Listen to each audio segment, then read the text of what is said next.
바다로 둘러싸인 영국은 해군이 강했습니다. 그 중에서도 윌슨 제독은 그가 전쟁에 나갈 때마다 백전백승하는 언제나 승리를 거두는 명장이었습니다. 어느 날 그 윌슨 제독에게 어떤 사람이 물어봅니다. 제독님은 어떤 전술이기에 언제나 전쟁터에 나가면은 승리를 거두십니까? 이 질문을 받은 윌슨 제독이 대답하기를 내 전술이 능한 것이 아닙니다. 다행히 어쩌다가 보니까 다행히 내가 통솔하는 부대는 전우애로 똘똘 뭉친 형제의 사랑으로 굳게 뭉쳐있는 그런 부대를 어쩌다가 내가 지휘하게 되었기 때문에 승리를 거둔 것이지 내 전술에 있는 것이 아닙니다. 겸손한 지휘관의 고백이지만은 여기에서 우리가 분명히 하나 발견하는 것은 전쟁이라고 하는 것은 전술보다도 앞서는 것이 전우예요. 온 군대가 온 장병이 전우의 사랑으로 굳게 뭉쳐가지고 그렇게 전쟁터에 임할 때에 승리를 거둘 수 있는 것입니다. 국가에 대한 충성심이나 전우에 대한 뜨거운 애정이 없는 군대는 늘 후퇴할 기회만 보고 늘 도망갈 국립만 하다가 패배할 수밖에 없습니다. 오늘 여러분과 저는 성경이 말씀하시는 대로 예수 그리스도의 군병입니다. 예수님의 군사입니다. 예수님의 군사는 사사로운 일에 얽매이지 아니하는 정도가 아니라 온 우리 성도들이 형제의 사랑으로 뜨겁게 굳게 뭉쳐야만이 악한 마귀와 사탄을 이겨낼 수 있는 것입니다. 여러분들이 요즘 세상을 어떻게 보십니까? 지금은 예수 믿는 사람이 정신 똑바로 차리지 아니하면은 언제 어느 순간에 사단 마귀에게 사로잡힐지 알 수 없는 이런 위험한 시기입니다. 그렇기 때문에 우리들은 내 자신이 신앙으로 무장할 뿐 아니라 온 성도들이 뜨거운 사랑으로 뭉쳐야 됩니다. 우리는 단순히 일가 친척들은 혈연 관계이지만은 우리들은 그보다도 훨씬 뛰어넘은 예수 그리스도의 피로 맺어져 있는 혈연 관계입니다. 그렇기 때문에 이것은 너무나도 귀한 일입니다. 우리는 이 귀한 하나님의 사람으로서의 사명을 감당하기 위하여서 살든지 죽든지 내 몸에서 그리스도가 존귀하게 되어져야 돼요. 때를 얻든지 못 얻든지 나의 시간 세계에서 복음 전파의 진전이 있도록 복음 전파의 진전이 나로 말미암아 내 가정으로 말미암아 내 교회로 말미암아 있도록 우리는 해야만이 하는 것입니다. 오늘 우리의 성경은 이렇게 말씀합니다. 형제들아, 내가 당한 일이 도리어 복음 전파의 진전이 된 줄을 너희가 알기를 원한다. 그가 뭐 어떤 일을 당합니까? 예수 그리스도의 십자가와 예수 그리스도의 부활을 증거한다고 하는 이 단순한 사건 때문에 결박을 당하고 감옥에 투옥되어졌습니다. 이것이 이 사람이 당하고 있는 겁니다. 그 당한 것이 도리어 복음 전파의 진전이 된 줄을 안다고 그렇게 말합니다. 하나님의 사람이 복음을 전파하려면 때로는 하루 24시간이 모자라서 좀 더 있었으면 좋겠다는 생각이 들 때도 있고,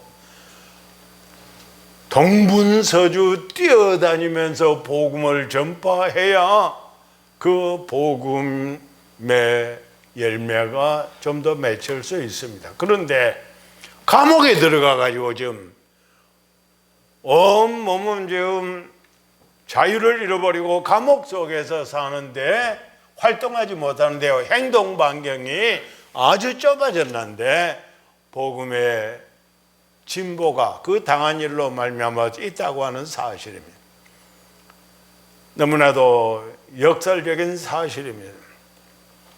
우리는 수사관이 죄수를 잡아가지고 한 손에는 죄수의 손 수갑 채우고 또 자기의 한 손에다가 수갑을 채워서 죄수가 못 도망가도록, 그래서 모든 행동을 같이 하는 그런 모습을 봅니다. 이 사람들은 아마 이 죄수를 압송하는 일이 끝날 때까지는 함께 행동을 해야 됩니다. 그러자면은 모든 것을, 밥 먹는 것, 변속하는 것, 모든 것을 함께 할 수밖에 없습니다. 이 사도 바울은 지금 옥에 갇혀 있습니다. 옥에 갇혀서 만나는 사람은 시위대의 병졸들입니다. 자기를 지키고 있는 간수들입니다.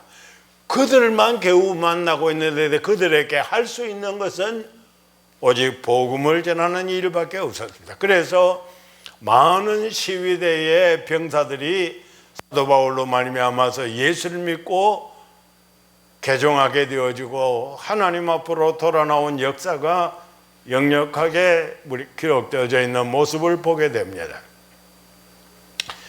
자기는 옥에 갇혀 있는 이것이 결코 부자유하고 억울하고 고통스럽고 괴로운 일이 아니라 그 일로 말미암아서 복음 전파의 진전이 되어진 사실로 하나님 앞에 감사를 드리고 있는 것입니다.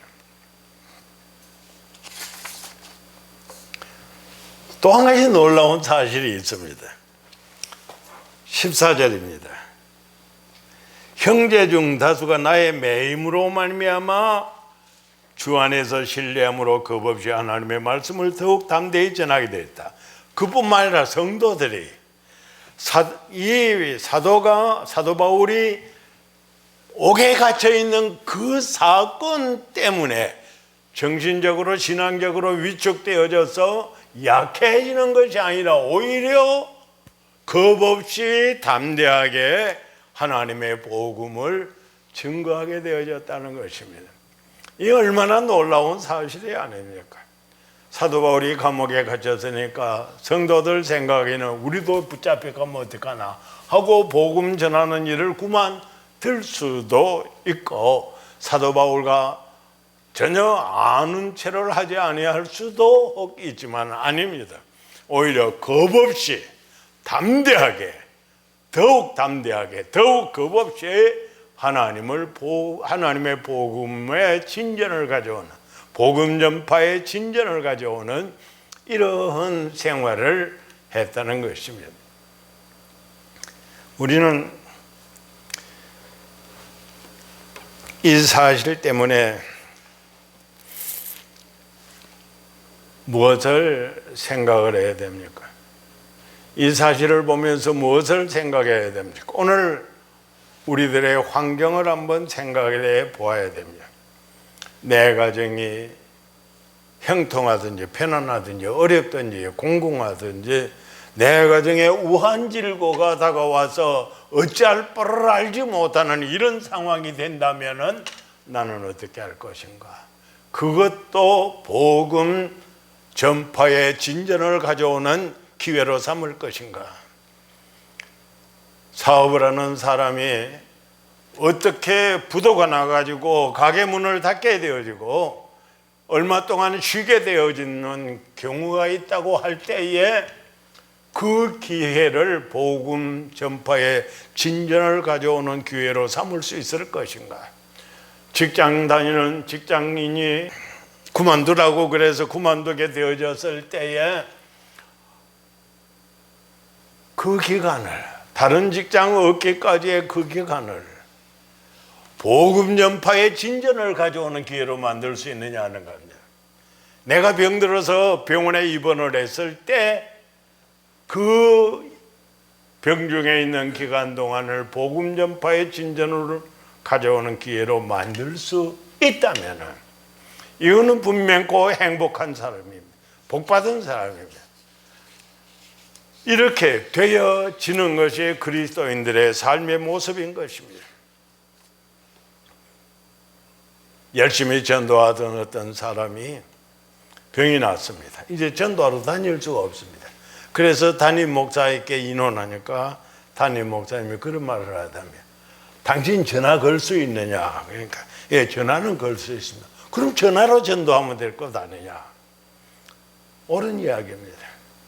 우리는 모든 환경을 하나님의 복음 전파가 진전이 있는 그런 환경으로 만들어가는 하나님의 귀한 자녀들이고 복음의 빚진 자들입니다. 또 한 가지 우리는 더욱 놀라웠게 진전해야 되는 것이 있는 것은 여기 20절입니다. 나의 간절한 기도와 소망을 따라 아무 일에든지 부끄러워하지 아니하고 지금도 전과 같이 온전히 담대하여 살든지 죽든지 내 몸에서 그리스도가 존귀하게 되려 한다. 내가 살든지 죽든지 내 몸에서 오직 예수 그리스도만 영광 받으시고 존귀하게 되어지기를 지금 원하고 있습니다. 자기의 명예, 아주 죽으면은 며칠 있지 않아서 썩어서 냄새를 뿜겨내고 구더기가 쓸 수밖에 없는 이 인간 육체, 이것이 어떤 영광을 받으려고 하는 것이라 아니라 살든지 죽든지 예수 그리스도가 존귀하게 되려고 하는 그 목표에서 살아가고 있습니다. 이것이 여러분들의 삶이요 저의 삶이 되어야 된다는 것입니다. 그리스도의 영광을 위하여서 자기는 어떤 경우에라도 부끄러운 삶을 살지 않겠다는 것입니다. 재판을 기다리고 있는 사람의 마음은 유능한 변호사들을 많이 자기가 선임해서 형을 적게 받기를 원할 것입니다. 재판정에 앉아가지고 재판을 받는 자리라면 비굴하게 행동을 하고 처신을 해서라도 재판장의 마음으로 환심을 사서 그 형량이 줄어들거나 아니면은 자기가 형을 받지 않기를 바라는 것이, 이것은 인간의 심정일 겁니다. 그러나 이 바울은 어떤 일이라도 부끄러운 일은 하지 않겠다는 것입니다. 어떤 일이라도 하나님의 자녀로서의 부끄러운 말이나 행동을 하지 않겠다는 것입니다. 어떤 경우에라도 우리는 예수 그리스도의 피로 값주고 산 하나님의 고귀한 자녀들이니까 이 하나님의 자녀의 명예를 실추시킬 수는 없습니다. 부끄러운 말과 행동을 할 수가 없다는 것입니다. 여기엔 분명히 이렇게 살아가는 데에는 두 가지의 놀라운 사실이 있기 때문이다. 하나는 오늘 우리 성경이 이렇게 말씀하고 있습니다. 이것이 너희 강구와 19절입니다. 이것이 너희 강구와 성도의 기도가 있었기 때문입니다. 우리 한국말에는 독불장군이라는 단어가 있는데 이 말은 병졸이 없는 장수는 없다는 것입니다. 장군 혼자 내세워가지고 전쟁을 하라. 이건 백전백패하는 것입니다. 자기 아래 많은 부하가, 생명을 바치는 부하가 있을 때 그 장군은 승리할 수 있는 것입니다. 오늘 하나님의 사람들의 사역의 성공과 승리는 어디에 있느냐? 기도하는, 배후에 기도하는 응원자가 있을 때에 가능한 것입니다. 자기들은 모를 거예요. 저는 가정예배 때도 물론 짧은 시간에 기도도 하지만은 많은 경우에 제가 혼자서 기도할 때는 제가 알고 있는 선교사들, 제가 알고 있는 목사님들 이름 불러가면서 축복하고 기도를 합니다. 그 사람들은 제가 기도하고 있는지도 모르고 생활하고 있을는지 몰라요. 저는 이것을 너무나도 귀중한 것으로 알기 때문입니다. 요 며칠 전에 한국의 어떤 교회 성도와 이야기하는 가운데 그분이 제가 목회 사역을 할 때 그 교회에서 대표 기도를 하거나 사석에서 기도할 때면 우리 목사님, 세계적인 목사님 되게 해주십시오. 매 순간마다 그렇게 기도했습니다. 이런 성도들이, 배후의 성도들이 수십 명, 수백 명 있기 때문에 오늘 제가 이 자리에서 여러분들 앞에서 하나님의 말씀을 선포할 수가 있는 것입니다. 목사의 배후에 기도하는 사람이 없으면 그 목사는 허수아비요, 그 목사는 마른 막대기밖에도 되지 못하는 무능한 목사로 전락하고 마는 것입니다. 여러분들은 그러기에 서로서로 열심히 협력을 다, 기도로서 협력을 다 해야 되는 것입니다. 그 다음에 여기에 한 가지 놀라운 사실은 성령의 역사가 나타납니다. 너희 강구와 예수 그리스도의 성령의 도우심으로, 하나님의 성령의 도우심으로 자기는 사역을 할 수 있다고 그렇게 성경은 말씀하고 있습니다. 사도 바울은 사생결단하고 하나님의 복음을 증거하고 있습니다. 그렇게 하는 데는 자기의 능력이 아니라 하나님의 성령께서 도와주시기 때문에 성령의 도움으로 가능했다는 것입니다. 하나님의 성령의 도움은 어떻게 나타납니까? 연약한 자를 가장 강하게 만들어줍니다. 가장 미련한 사람을 가장 지혜로운 사람으로 만들어 주시는 것입니다. 하나님의 성령은 가장 비겁한 사람을 가장 담대하게 만들어줬고, 아무 쓸모없는 자들을 가장 유용한, 꼭 필요한 사람으로 만들어 주시는 것이 하나님의 성령의 역사입니다. 그렇기 때문에 우리는 기도할 때 성령의 놀라운 이 은혜를 체험하게 되기 때문에 감사를 하나님께 드리는 것입니다.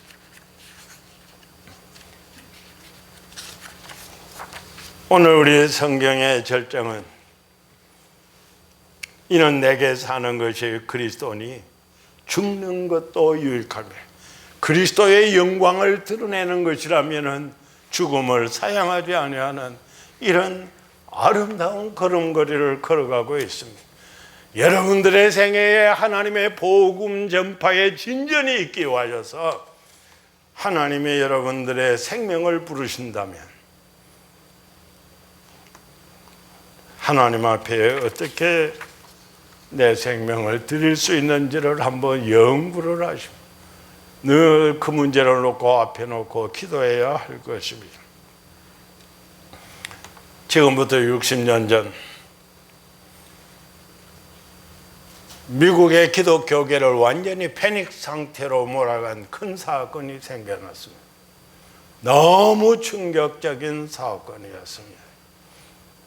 짐 엘리엇을 비롯한 6명의 젊은 선교사가 남미에서 도착해서 일주일도 채 되기 전에 전부 무참하게 칼로, 창으로 죽임을 당합니다. 1956년도에 일어났던 이 사건이 얼마나 충격적이었는지도 모릅니다.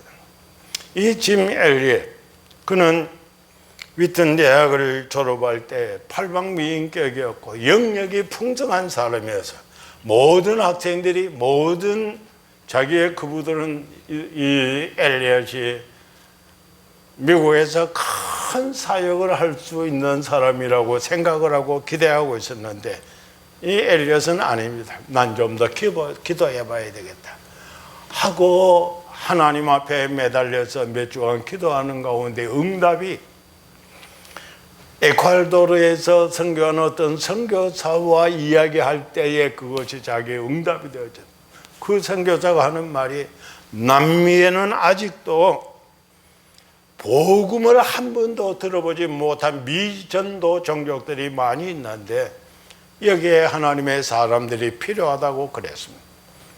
그래서 이 사람은 미국의 모든 문명된 사회에서의 안락한 생활을 다 포기하고 남미의 에콰도르의 선교사로 떠나는 것이 기도의 응답이었습니다. 그러나 거기에 가서 가만히 보니까 그 지역은 그래도 복음을 많이 듣고 있고 선교사도 많은데 거기 가서 보니까 아우카 부족은 너무나도 포악해가지고 선교사가 발을 들여놓지를 못하는 것이라고. 그런데 이 에콰도르에서 아니다, 아우카족에게로 가야겠다. 복음을 한 번도 들어보지 못한 그 세계에 하나님은 나를 보내시지 않느냐. 그것이 바로 나로 하여금 복음 전파의 진전이 있도록 하는 것이 아니겠느냐 하고 그는 아우카족이 있는 곳으로 떠납니다. 젊은 선교사 6사람이 조그마한 소형 비행기를 타고 겨우 조금 먹을 수 있는 비상식량과 또 침낭을 가지고 도착해서 냇가에다가 천막을 치고 그곳에서 살면서 이제 이 사람들에게 복음 전할 전략을 세우고 있었습니다. 그러기 전에 자기네들이 도착하기 전에 벌써 비행기로서 좋은 선물들을 많이 떨어뜨려 줬습니다. 이 사람들의 환심을 사기 위해서. 그러나 이곳에 도착한 지 일주일이 지나도 아무런 소식이 선교본부에 오지 않으니까 선교본부에서 비행기로 다시 시찰을 나간 겁니다. 가서 본즉 바로 텐트 곁에는 이 6명의 젊은 선교사들의 시체가 그 널브러하게 늘어져 있었습니다.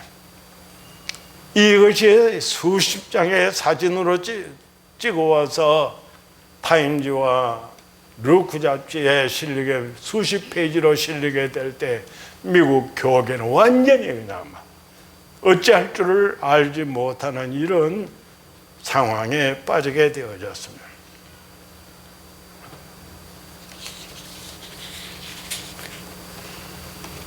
그 다음에 이 지미 엘리엇의 아내가 1년 동안 부지런히 간호사 훈련을 받습니다. 그래가지고 간호사 자격을 얻은 다음에 한 달 난 아이를 안고 현지로 갑니다. 아우카족에게로 들어갔습니다. 그는 갈 때에 전혀 모르고 갔습니다. 이 아우카족은 여자를 해치는 것은 비겁한 일이라고 하는 계율이 있습니다. 그렇기 때문에 여자는 절대로 해치지를 않습니다. 이것도 모르고 그냥 갔는데 그곳에 가서 간호사로서 환자를 돌보고 5년 남짓 그냥 죽을 고생을 하면서도 이 사람들에게 친절하게 돌보았습니다. 마지막에 안식년으로 돌아오려고 그러는데 이 추장이 큰 파티를 열어주면서 한 가지 물어볼 것이 있습니다. 그래서 이야기하라고 그러니까 당신은 어째서 알지도 못하는 우리들에게 와가지고 그렇게 생명 쏟아서 우리 부족들을 봉사를 했느냐. 그러니까 한다는 말이 5년 전에 당신네들이 죽인 그 남자가 내 남편이었습니다. 내 남편은 당신네들을 사랑해서 이곳에 왔었습니다. 내 남편이 죽고 난 다음에 내가 할 일이 무엇이 있을까 생각해 볼 때 남편 대신에 와서 여러분들을 돕고 하나님의 사랑을 여러분들에게 전해야 되겠다고 내가 결심을 해서 왔던 것입니다. 추장이 감동을 받고 그 자리에 참석했던 많은 사람들이 그 자리에서 그 시간에 예수님을 구주로 영접하게 되어집니다. 이 엘리자베스의 이야기가 얼마나 그들의 마음을 찔렀는지 모릅니다. 그러기 전에 이 남편이 죽은 것으로 가기 전에 자기는 루크 잡지의 기자들과 타임지의 기자들에게서 인터뷰를 하는 가운데 굉장히 충격적인 말을 듣습니다. 기자들이 와가지고 이런 말을 합니다. 어찌해서 이 젊은이들이 쓸데없이 자기의 생명을 낭비하느냐? 왜 낭비하느냐? What's a waste? 이 기자들이 이렇게 말할 때 이 부인은 엘리자베스는 화를 벌컥 냅니다. 왜 나는 남편이 죽은 것을 낭비라고 하느냐?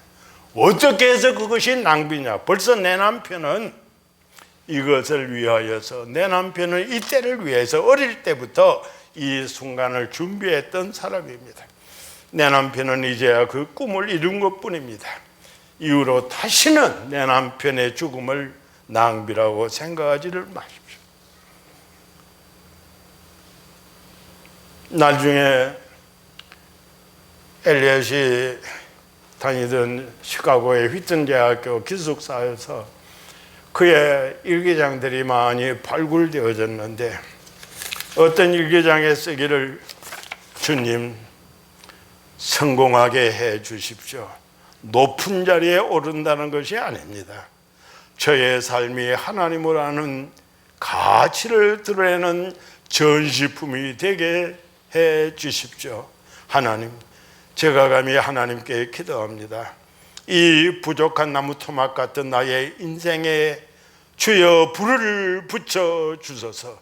제가 주를 위해서 할 수 있도록 나의 삶을 주께서 소멸시켜 주시옵소서. 이 몸은 주의 것입니다. 나는 오래 사는 것을 원하지 않습니다. 완전하고 풍성한 삶을 살기를 원합니다. 바로 주님과 같이. 그는 하나님의 전능하신 그늘에서 늘 살기를 원했던 것입니다. 이 엘리엇의 일기장 속에 있는 한 구절은 너무나도 우리에게 충격을 가져다 줍니다. 결코 놓치지 말아야 하는 것을 얻기 위해서 언젠가는 다 놓아버릴 세상의 것을 포기할 수 있는 사람은 가장 현명한 사람이다. 영원한 것을, 영원히 없어지지 아니할 그것을 내가 소유하기 위하여서 다 없어져 버릴 세상의 것을 포기할 수 있는 사람은 가장 현명한 사람이라고 그는 말했습니다.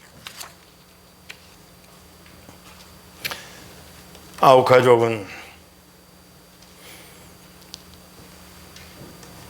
놀라운 변화의 역사를 성령의 감동으로 일으키게 되어졌고, 그 추장이 빌리그램이 인도하는 한 예배에서 간증을 하기를, 우리들은 그분들에게서 복음을 받고 하나님을 믿게 되었습니다. 그 젊은이들의 희생이 아니었다면 우리는 아직도 그렇게 살고 있었을 것입니다. 그분들의 죽음으로 인해 우리들은 빛을 보게 되었습니다. 우리도 오래 살기를 원하지 않습니다. 주님처럼, 그 젊은 선교사들처럼 살기를 원합니다. 얼마나 놀라운 변화를 일으켰습니까? 이 젊은이들의 순교의 피를 흘린 그 자리에 1992년 6월 11일 날 이곳 와라니 우림 지대의 외딴 마을 티노아에서 신약 성경 봉헌식이 있었다는 사실, 그 완악한 인간들의 세계에서 신약 그곳말로 번역 선교사들이 신약을 번역하여 책으로 만들어 신약 성경 봉헌식이 있었던 것입니다. 이 선교사들의 피살된 지 36년이 지난 1992년 6월 11일 날 이 감동적인 신약 성경 봉헌 예배에 참석한 사람 가운데 선교사들을 죽이는데 가담했던 5사람이 목사와 장로가 되어져 가지고 그 예배에서 눈물을 흘리면서 하나님 앞에 예배하였다는 사실.